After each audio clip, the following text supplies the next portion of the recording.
Hi, my name is Patrice and welcome to the show. My guest today is Kristen Rohrbeck. Hi, Kristen. Hi, Patrice. Thank you for having me. You're welcome.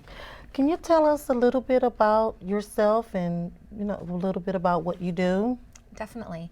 So I'm the director at OU Cares. OU Cares is the Center for Autism's outreach services at Oakland University. We offer a number of services for individuals with autism spectrum disorders. My background myself, I'm a developmental psychologist. I have my master's in developmental psychology. I have worked with a number of children as a behavioral therapist for years with so children with autism spectrum disorders. And I've done a number of research studies myself looking at language and social understanding in children with developmental disabilities and autism. And that's kind of where it's brought me to today. Okay. So when you say that you've dealt with children with behavioral problems, now would that be in the lines of CBT? So when I say behavioral, I don't mean necessarily behavioral problems, children with different autism spectrum disorders. So there are challenges that go along with that. No one child was ever the same. But yes, there are a lot of different types of therapies that we use with those children. Okay, so is one of them CBT, cognitive behavioral therapy? I did not specifically use CBT, but I worked with a number of colleagues who had. Oh, okay, because I think that it's great. Okay, and so you have a program going on at Oakland University. Would you like to tell us about that program? Definitely. So we have a number of programs we're really proud of. Okay. So at the Center for Autism at Oakland University, we have everything from an ABA clinic, which is applied behavior analysis for the very young children with developmental needs related to autism spectrum disorder. We have a number of outreach programs offered through OU Cares, which is what I manage.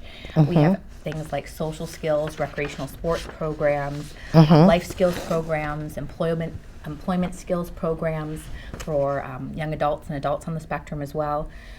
Some other services that we offer that I'm very much proud of are programs for the families of children and adults with autism spectrum disorder. We offer counseling services, family trainings. Wow. We also do a number of different types of events. So we have family fun days, we have free evening events for families, a lot of things that people can get involved in. Okay, can you tell us who can participate? I mean, like from what age group? Is it just children or is it adults that can also participate? Because to my understanding, autism is not just for children right now. It's being found that it's also in adults. So what age?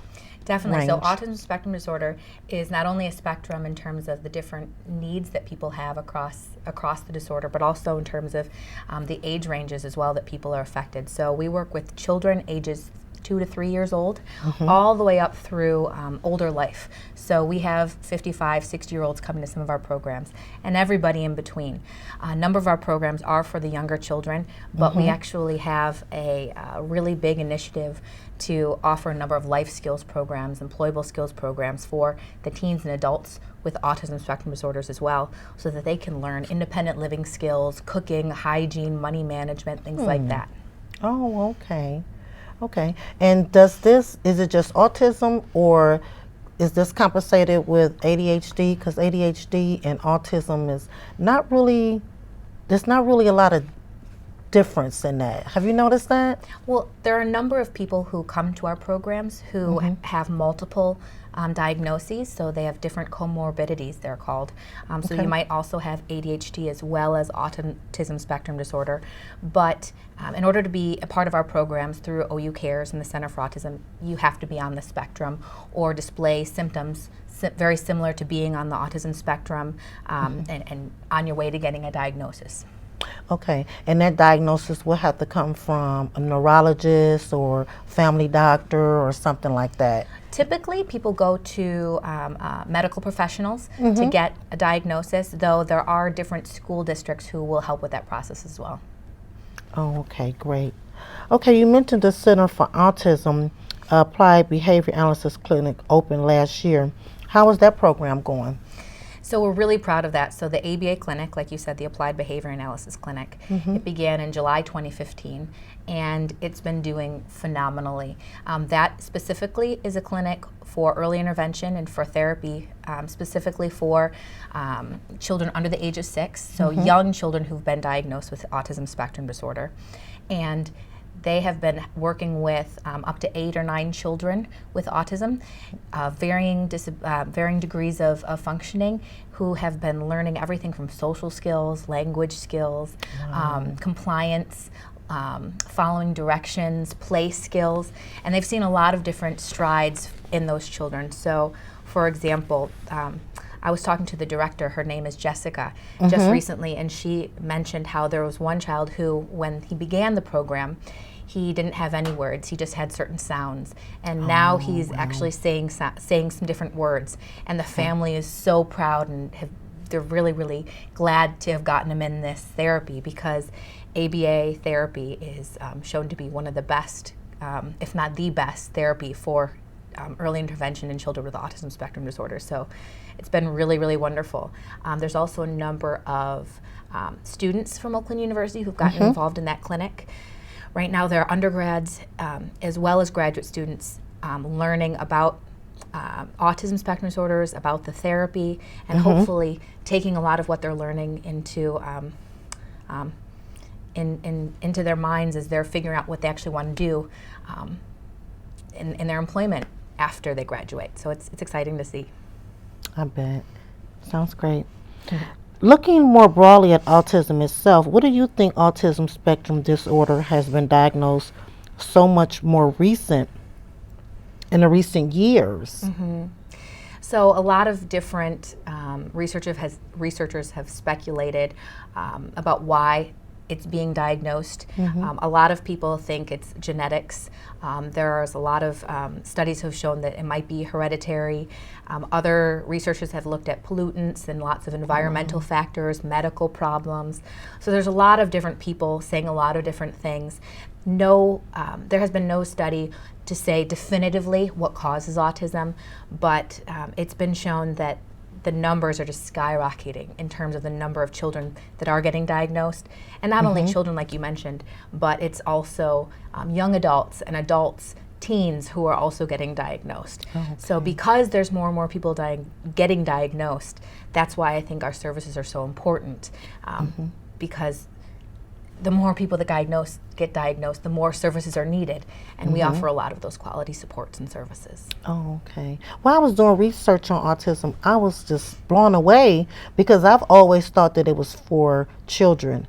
And then when I read that it's also diagnosed in adults, I was like, wow, you know, when did this happen? So about around time, when did they find out that it was actually adults diagnosed with it as well as children? So autism spectrum disorder is a lifelong disorder. It's not something that you necessarily grow out of. You can learn skills that help you to better adapt, or that might help you more with social skills. You might learn better linguistic skills, things like that, through ABA therapy or other kinds of supports and services that you get. But it's not thought of as necessarily ever being just a childhood disorder, although that is what the thought process had been for a number of years. Okay. Starting back when? Well, it was originally thought of specifically in children in the early to mid-1900s. Oh, okay. So we've come a long way since then. Yes. And I think that it's phenomenal that we're able to offer the services and advocate and help people who have autism, not only at those young ages, but also the teens and adults who need that as well. Yes, I think it's amazing. It's amazing.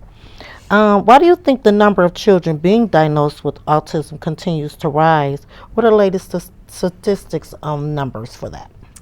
So the latest statistics, the U.S. Centers for Disease Control have put out the numbers that 1 in every 68 children are being diagnosed.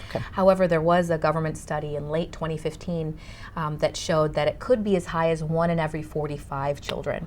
So That's in the United States. That's just looking at children. It's by parent and caregiver reports. So the numbers could be much, much higher. Okay. Especially if you look at other kinds of ages and different kinds of factors. But it's growing.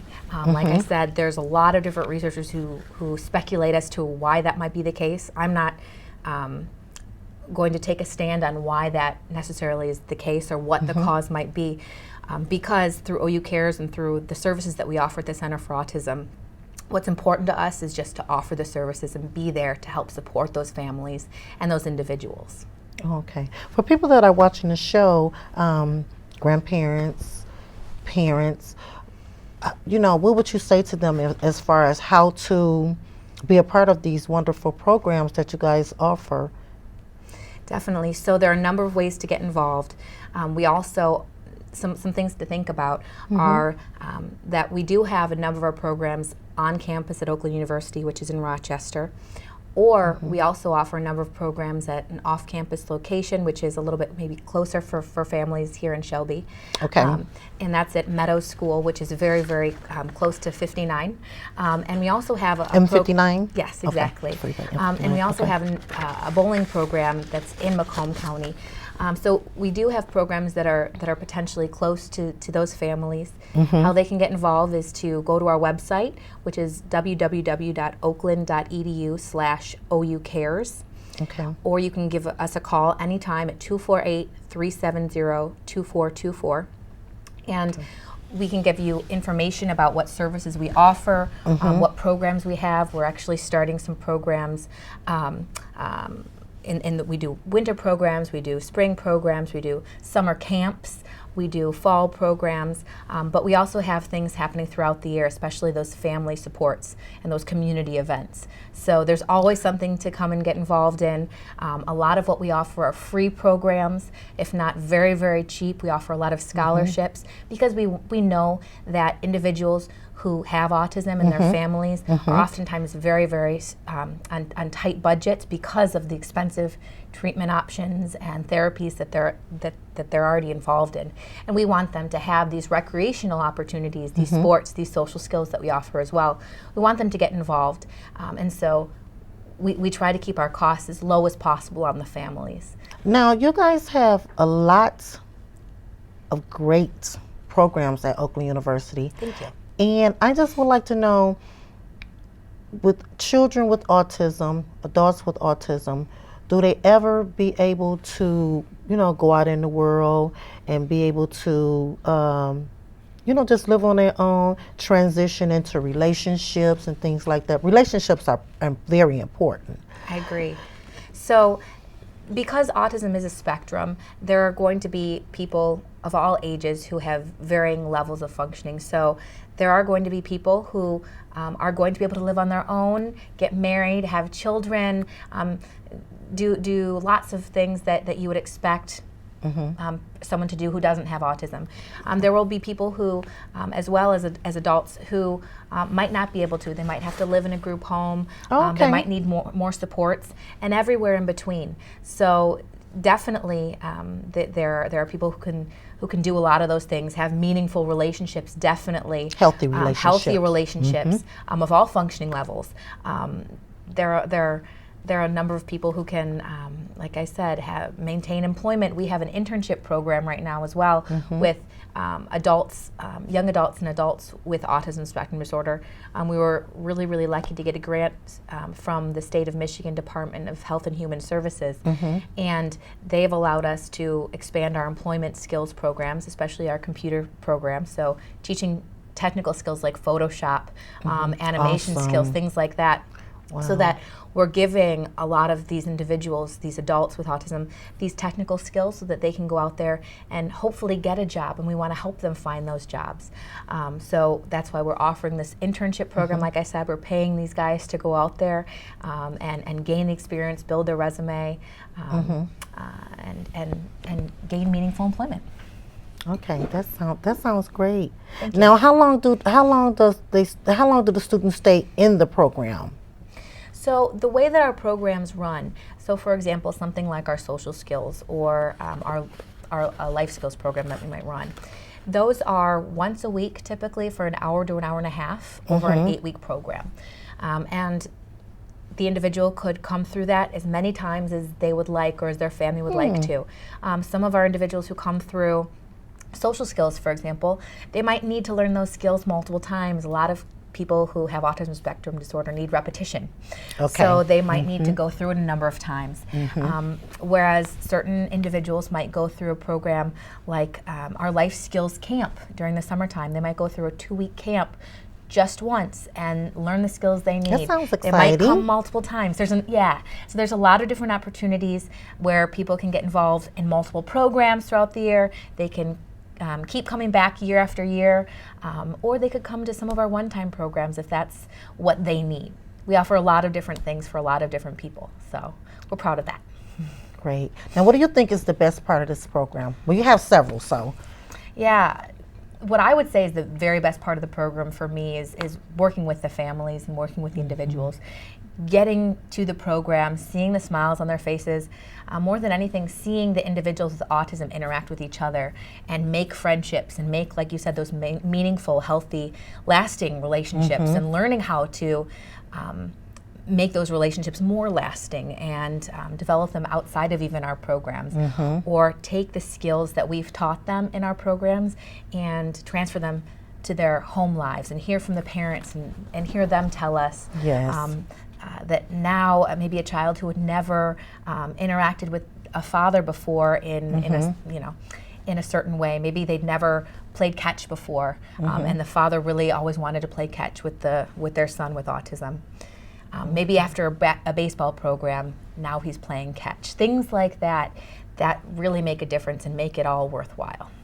Okay, great. Now, how do they get along with each other in the program? Do they do really well with the other students that's in the program, or? So again, I mean, there are some who work really well together and some who may have more challenges, but I think that's really typical of not only kids with autism, but kids in general, adults in general. There are always going to be people who we get along with and people who we don't get along with, and the same is true. I get along with everybody. I'm not surprised. No, but so there are people who come through our programs who get along and make relationships, and some who might just choose not to interact quite so much because they might not get along. And that happens across programs, and like I said, that would happen with typical children as well who don't have autism. And so I don't think that's too far-fetched. Okay, great. That's really, really great. And so when you're working with the families, you work with the families, so are the families able to come and go to some of the outings that you take them to? Can the families come and go? You know, are they allowed to come along? Our programs, for the children or for the teens who have autism spectrum disorder, any program where the individual who's in the program participating is under the age of 18, the families are required to stay on the premises, stick around if they wanted to, watch the program or potentially help out with their son or daughter who's maybe participating in soccer or in social skills. That's definitely a possibility, and the parents are always around if they're under the age of 18. For those older individuals, they're definitely able to bring their caregivers or their parents or siblings, whoever they might want to get involved. But what's also nice is because we offer a number of programs such as counseling services, such as our evening enrichment programs, in which we have a free presentation every month where families can come, educators can come, therapists can come, individuals on the spectrum can come and learn about the specific topic. They can get involved in that way too. So we're trying to involve the families as much as possible, just as much as those participants. One thing that I hadn't mentioned that is very, very important in all that we do is that we're trying to improve the quality of life of not only the individual on the autism spectrum that we're working with, but their family and our community in general. And so that's always our mission in terms of what we're trying to accomplish by offering these programs and these services and supports. We're always trying to improve quality of life of all the individuals who might be touched by that individual or need the services. Oh, okay. So does the family members, are they grateful for it, or do they thank you guys for it? Are they Definitely. very interactive with you guys, or? Definitely. We are really lucky to have a lot of great support from the families. We are always evaluating our programs, getting feedback from the families, from the parents, from the caregivers, from the individuals with autism themselves, and it's consistently very positive feedback. They're excited to be in the programs. They're glad to be making these relationships and forming relationships with different individuals. They're glad to be learning these new skills. So we're really glad to be doing what we're doing because we're getting that positive feedback. Oh, okay, that's great. Now, do you guys teach them what love is? What love is. There are a number of programs where we might talk about those kinds of topics. So things like our social skills programs or our life skills programs where we touch on relationships. So love is a really abstract word. And because love is a very abstract word, you'd have to quantify it and qualify it, and you'd have to definitely break it down.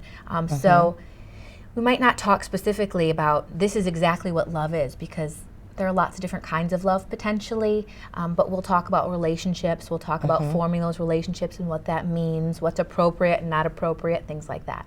Okay, because I've found that if you have love and you display that, all the attributes of it. I'm more of a biblical person, so I choose to go in the Bible and find out what love is. And I find that having those attributes of what love is, you can't go wrong. You can have a healthy relationship with those attributes. Now, everybody not able to have those attributes right away, but they can be developed. The individuals that come into our programs, like I said previously, they are able to have relationships. They're Right. able to form quality, meaning relationships. They're able to show emotion a lot of times. Might be in a different way that other people might not be expecting, or it might be really, really typical. You might be expecting the emotion or the love to be shown a certain way, and it's really nice to see. So love is definitely an emotion that's 100% 100% able to be shown in individuals, and so I wouldn't say that it's not something that we touch on, but it's not necessarily something either where we are explicitly teaching them love. Oh, okay.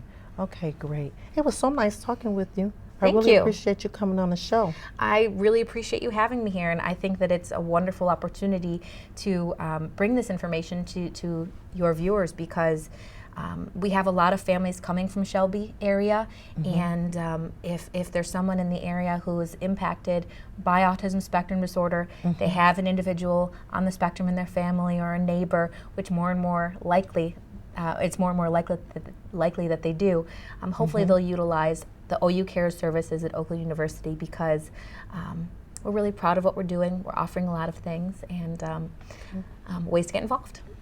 And how could one contact you? How could a family contact you? Definitely. So again, the website is www.oakland.edu/OU Cares. Okay. Or give us a call anytime at 248-370-2424. Okay. Can you repeat the phone number just one more time? Definitely. It's 248-370-2424. Okay. Thank you. Thank you. Have a nice day, everybody. Thanks for watching the show. We'll see you soon.